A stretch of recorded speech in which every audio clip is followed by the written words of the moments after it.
All right, Leo, welcome to your monthly Sidereal Astrology forecast. This is for November of 2015. My name is Athen. So this is for Sidereal Astrology. If you're new to this type of astrology, do check the description down below because your sign might very well be different. All right, Leo, so what I'm going to start doing for these monthlies is just focus on the transiting houses. So what planets are transiting houses. I'm not going to get into all the details of the aspects. I am going to cover the most important aspects. But for a more detailed look, do check out your weeklies for the particular week that you're wanting to look at. All right, Leo, so let's have a look. Right at the beginning of the month, from the 1st through the 4th, we've got Venus conjoining up to Mars. Let me go and back up here, actually. And right when they conjoin, they're actually going into Virgo. So it's very interesting. There's a lot of sort of synchronistic things happening this month. Another one's Neptune direct squaring Saturn, which I'll talk about.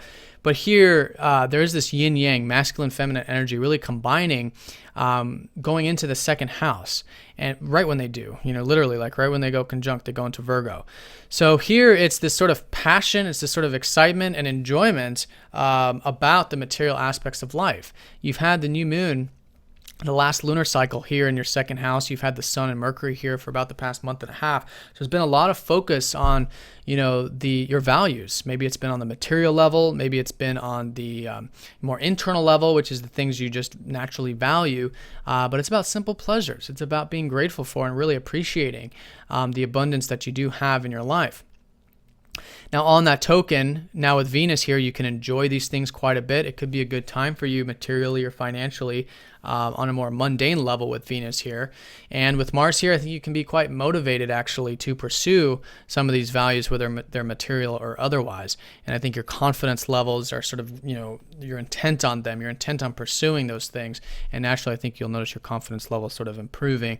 And it's just enjoyable, to have that sort of self-esteem and to pursue the things that you really are passionate about, which is, this sort of combination between the yin-yang, masculine, feminine. So anyways, that's been your life path energy for about the past couple years to pursue and get a greater, sense of material security and material enjoyment and gratitude in your life. And this is certainly more energy in that direction. Now, from the 5th, and then again on the 10th, we have the Sun. Well, we have the Sun on the 5th, your ruler, going into your 3rd house, followed by Mercury on the 10th. In Libra. And this is where we're going to have a new moon actually here on the 11th. So the new beginnings for you are shaping up around the 3rd house, which is the house of socializing. It's the house of communication. It's the house of learning, writing, that kind of thing, the mental, communicative aspects of life. And I think naturally from the 5th onward, because your ruler is going here, and by the way, your ruler is very well aspected this month, trines up and sextiles Jupiter and Chiron and stuff like that. But in either case, there's a good intent. There's a good self-expression. I think there's a good focus and willingness and wanting to do the more social, communicative thing in life. And there are new things shaping up here with this new moon. Now, the new things will be this month. They'll culminate in about 2 weeks from this time period, but mostly in the next 6 months of the solar cycle when you have a full moon here, 6 months from now. So that's new seeds being planted, and I think naturally just the communication, wanting to learn. There's a lot of energy available. If you're going to pick up a book, write a book, things like that, could be a very good energy to work with. Now, one thing I want to say about this beginning of the month is from the 1st through the 8th, we do have Jupiter opposing up to Chiron, which is actually, it's an opposition, but it's a benefic. So it comes across as actually quite nice, usually depending on where Jupiter's placed in your personal chart. But anyways, you've got this expansion, you've got these opportunities in your 1st house with Jupiter, and Jupiter's going to be here for about almost the next year, actually. So there's expansion happening. There's the adventure. There's a lot of things that are opening for you to walk through. And so continue with that. I think the more you focus on your goals, the more you focus on getting your physical energy going, your physical exercise, things like that. It's just more fuel to this, these opportunities and this fire. And naturally through that, there's this healing taking place with your self-image, with your identity, and your relationships as well, which is this opposition. But again, it comes across as quite nice, quite easy. And I think the more that you are willing to assert yourself and, focus on your goals and expand on that level, as well as maybe even connect to your relationships, new and existing ones, I think all of that you'll find quite healing, especially from the 8th onward. So that's the first half of the month. Then from the 18th through all the way into December, and a high point on the 26th, is that we do have that Neptune going station direct, like I was saying. And it just so happens synchronistically that when that happens, Saturn comes within a 1-degree orb of that Neptune direct. So there's definitely something shifting here involving relationships for you. And this is all relationships, by the way.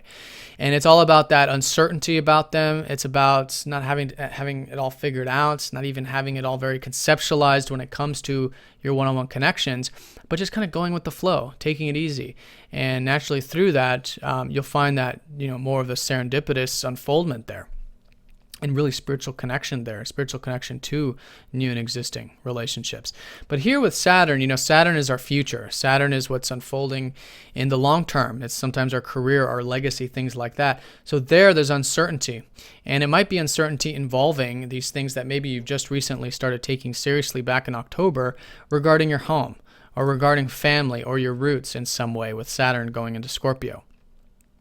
So it's constructive, so it's a square, and through this square energy, it's maybe there's uncertainty, and so the more willing you are to go into the unknown, to go into the uncertain stuff relating to your future, relating to these foundations maybe you're building in your life, then it's that much more constructive, because there is this dose of divine planning, divine process that is outside of our control that we can be a part of, and through that it can be very peaceful, and it could definitely benefit those relationships and your home and family and stuff like that.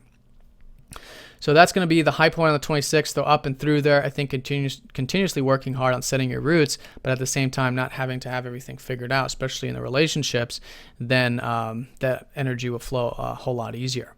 Because again, Neptune, we're not really seeing it conceptually, and nor do we really want to. We want to feel our way. We want to listen to our intuition about it and be guided on that level.